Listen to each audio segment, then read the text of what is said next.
Hey guys, this is Jenna with Hill Valley Farm. We've been talking a lot about breeding season and everything that involves. And I know that some people are like, how do you know when it's time to breed your does?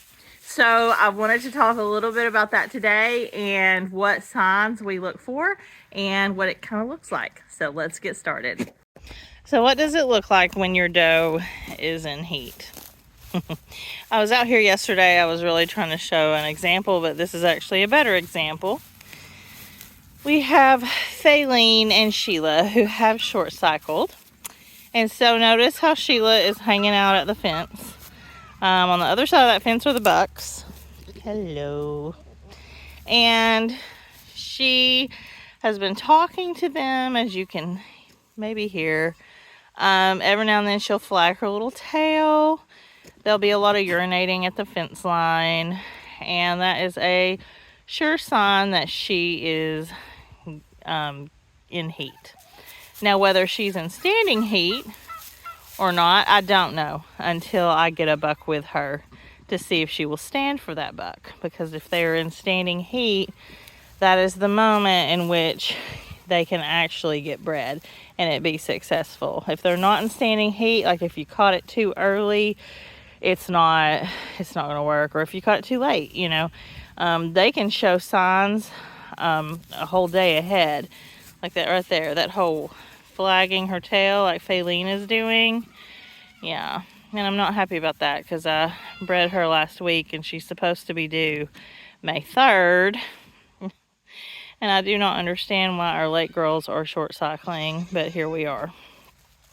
So it is clear to me that I need to attempt to breed. Now, like I said, you'll know if they're in standing heat if they stand for the buck.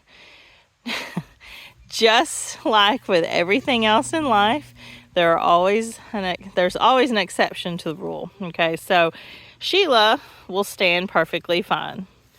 Faylene, this is her second year with us, just like Sheila, breeding, and I feel like I remember having this issue with her last time.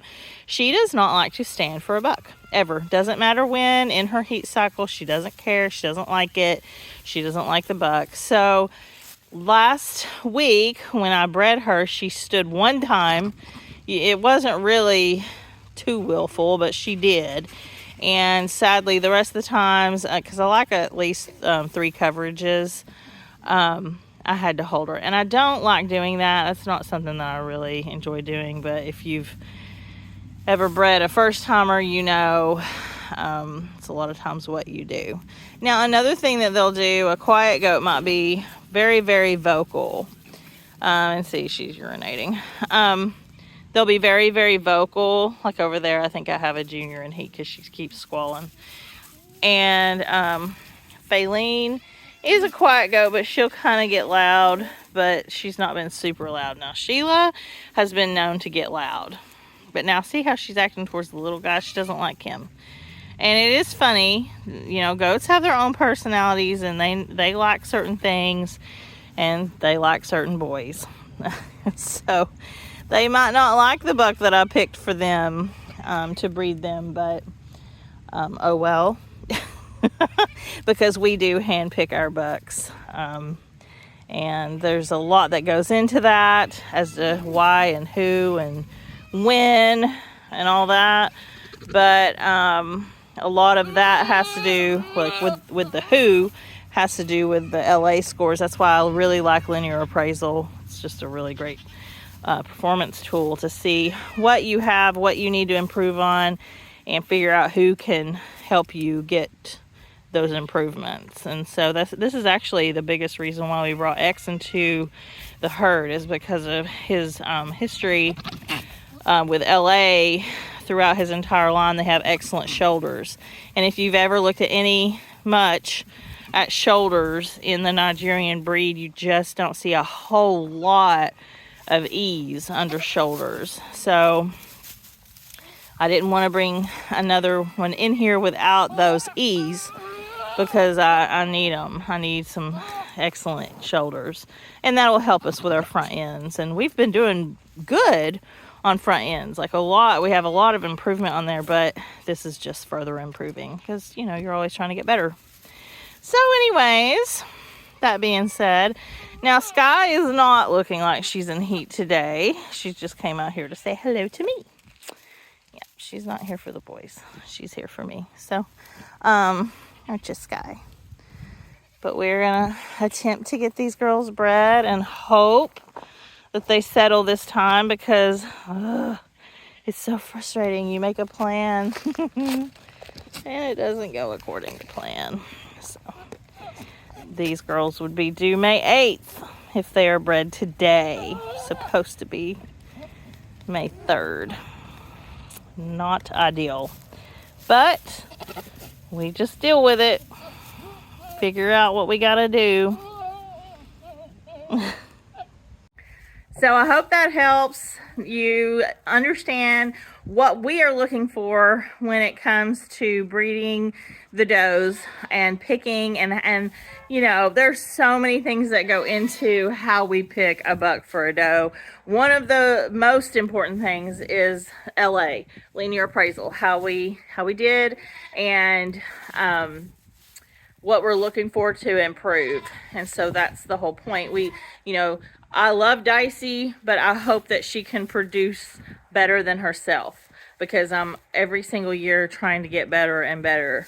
I love Faylene, obviously, but I hope that her offspring is actually better than her. And the way we do that is by looking at everything she has to offer, things that we need to work on, and bringing a buck in that can help her do those things and create the best outcome. So it's a process, and it's not an easy one. Anyone that breeds goats will tell you this is the frustrating part about breeding. Knowing if they're bred, short cycling, thinking they're bred and they're not. Things just happen. Now, majority of the time, it works out just fine. We normally don't have them short cycle, and if they do, it's just once and done. Last year, Sky short cycled on me 3 times, so I'm really hoping she doesn't do that to me this year. We're gonna have us a problem if she does, but just because of shows and the timing of it all. So anyways, I hope that helps and sheds some light on what we look for, and thank you guys so much for watching. If you have not subscribed, please feel free to subscribe. Hit the thumbs up. It helps us more than you know. And also hit the notification bell so that you are notified every time we have a video come out, because soon we will be getting videos out on all the kids that are born here, and it's a very, very exciting time. So until we see you guys again, I hope you have an awesome goat field day. Are you going to pull my hair again? It hurts when you do that. Yeah, you're going to do it again. Don't you do that. Yeah. Don't pull my hair. Show everybody your smile. Yes.